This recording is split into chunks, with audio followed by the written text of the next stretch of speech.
Good morning all of you. तो व्याकरण का पाठ 2 हम कर रहे थे बेटा, अर्थ के आधार पर वाक्य के भेद। जो हम इसके 4 भेद कर चुके थे, अर्थ के आधार पर हमने जाना था 8 भेद होते हैं वाक्य के, तो 4 की परिभाषा हम परिभाषित कर चुके थे उदाहरण सहित। और अब हम कर रहे हैं अगले 4, नेक्स्ट 4। देखिए, इच्छावाचक वाक्य। इच्छावाचक वाक्य में इच्छा, कामना, आशीर्वाद, आशा आदि आ जाती है। तो इसकी परिभाषा क्या बन जाएगी? जिस वाक्य में हमें ये पता चले हमारी इच्छा प्रकट हो रही है, कामना प्रकट हो रही है, आशीर्वाद मिल रहा है, दुआ, बद्दुआ, ये सब इसमें आ जाएंगे। आशीर्वाद प्रत्यक्ष, अप्रत्यक्ष। जैसे अब हमने किसी को मंगल कामना के लिए, अमंगल कामना के लिए, आशीर्वाद किसी के हमने पैर छुए और उसने आशीर्वाद दिया कि तुम सफल हो या अच्छे अंक प्राप्त करो, तो ये प्रत्यक्ष रूप से हो गया। और हम किसी के लिए जैसे दूर हैं, दूर से मन ही मन आशीर्वाद देते हैं, दुआ करते हैं कि भगवान करे वो सफल हो, उसकी जो है क्या आए, अच्छे अंक आए, तो वो हमारा अप्रत्यक्ष आशीर्वाद में चला जाएगा। और हमारा इसी तरह से दुआ और बद्दुआ भी प्रत्यक्ष अप्रत्यक्ष होती है। किसी से हमारा झगड़ा हो जाता है या आपस में मित्र का ही हो जाता है, वो ये कहते हैं भगवान करे इसको चोट लग जाए, ठीक है, वो तो हमारी होगी। जो बद्दुआ हुई वो हमारी क्या होगी? प्रत्यक्ष। और किसी के साथ हमारा वैसे फाइट हो जाती है, झगड़ा हो जाता है और हम उसको कुछ नहीं कह पाते हैं, तो मन ही मन हम कहते हैं कि भगवान करे ये नरक में जाए, इसको नरक में भी जगह ना मिले, तो वो हमारी बद्दुआ जो होगी अप्रत्यक्ष रूप में होगी। वो सब किसके अंदर आएंगी? इच्छावाचक वाक्य के अंदर। तो अब ये देखिए, आओ मिलकर खाना खाएं, तो ये भी इच्छा है, भगवान तुम्हारा भला करे, ये भी क्या है? इच्छावाचक वाक्य में। तो इच्छावाचक में काश भगवान करे मेरी समस्याएं दूर हो जाएं, तो ये सारी की सारी किसके अंदर आती है? इच्छावाचक वाक्य में आती हैं।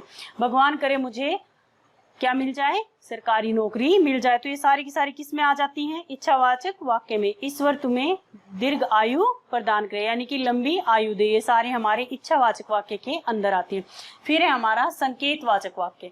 ये क्या करता है? शर्त की पूर्ति, ठीक है। तो इसमें क्या होते हैं हम, या यूं कह सकते हैं जिस वाक्यों में शर्त की पूर्ति की जाए, किसी न किसी शर्त को पूरा किया जाए, उसे संकेतवाचक वाक्य कहते हैं या संकेतार्थक वाक्य कहते हैं।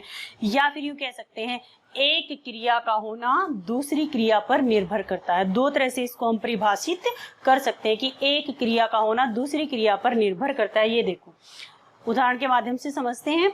यदि वर्षा होगी तो खेती अच्छी होगी। अब देखो, शर्त है वर्षा होगी, तो आगे नहीं पता कि क्या होगा, लेकिन वर्षा होगी तो खेती अच्छी होगी। एक क्रिया दूसरी क्रिया पर निर्भर करती है। यदि दवा लोगे तो जल्दी ठीक हो जाओगे, ठीक है। अगला है अगर मेहनत करोगे तो अच्छे अंक प्राप्त करोगे, अच्छे अंक हासिल कर सकते हो। अब रविंद्र यदि तुम परिश्रम करते तो अवश्य ही सफल हो जाते। सभी वाक्यों में एक दूसरे पर वो निर्भर करती हैं क्रियाएं, एक क्रिया दूसरी क्रिया पर निर्भर करे, या शर्त रखी गई है भी तुम ये करते तो वो हो जाता, यदि आप ऐसे करते तो ये ऐसे हो जाता। हमारा संदेहवाचक वाक्य, इसमें संभावना, शंका, संशय, संदेह आता है। तो इसके अंदर क्या आ जाता है हमारा संकेत में? जिन वाक्यों में हमें संदेह या संभावना, संशय का बोध हो, उसे हम संकेतवाचक वाक्य कहेंगे या संदेहवाचक वाक्य कहेंगे। अगला है हमारा संदेहवाचक वाक्य। जिन वाक्यों से हमें किसी संभावना, शंका, संशय, संदेह का बोध हो, उसे हम संदेहवाचक वाक्य कहेंगे। उदाहरण के माध्यम से देखते हैं। संभवतः अगले वर्ष बोनस कुछ अधिक मिल जाए, यानी कि वर्कर हैं जो है उनको उम्मीद है, आशा है कि अगले वर्ष बोनस कुछ अधिक मिल जाए, शायद, संभवतः उसे यह बात याद होगी या नहीं। तो हमें शंका है कि भी हो सकता है वो बात भूल भी गया हो और उसे याद भी हो। वह खाना खा चुका है, तो अब हम ये कह रहे हैं कि भी खाना खाया होगा या नहीं होगा। इस तरह से आप जब तक आए, शायद मैं पढ़ने बैठ जाऊं, किसी को आना है और हम कह रहे हैं हमारे मित्र को ही घर आना है, तो हमें उसको हमने कहा है कि शायद जब तक आप आए मैं पढ़ने बैठ जाऊं। तो अगला है हमारा लास्ट 8वां विस्मय आदि बोधक वाक्य। हर्ष, शोक, घृणा आदि भाव का बोध हो। जिन वाक्यों में हमें हर्ष, शोक, घृणा, विस्मय या आश्चर्य, हैरानी का बोध हो, भाव मिले, तो उसे हम क्या कहेंगे? विस्मयादि बोधक वाक्य। अरे तुम ये क्या कर रहे हो, चौंकाने वाला या हैरान कर देने वाला। आहा, मजा आ गया।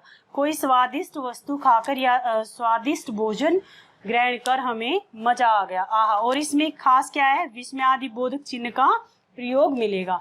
छी छी, इतनी गंदगी है। वाह, कितना सुंदर दृश्य है, किसी भी दृश्य को, किसी भी नज़ारे को देखकर। तो अब हमारा रहता है अगला वाच्य परिवर्तन।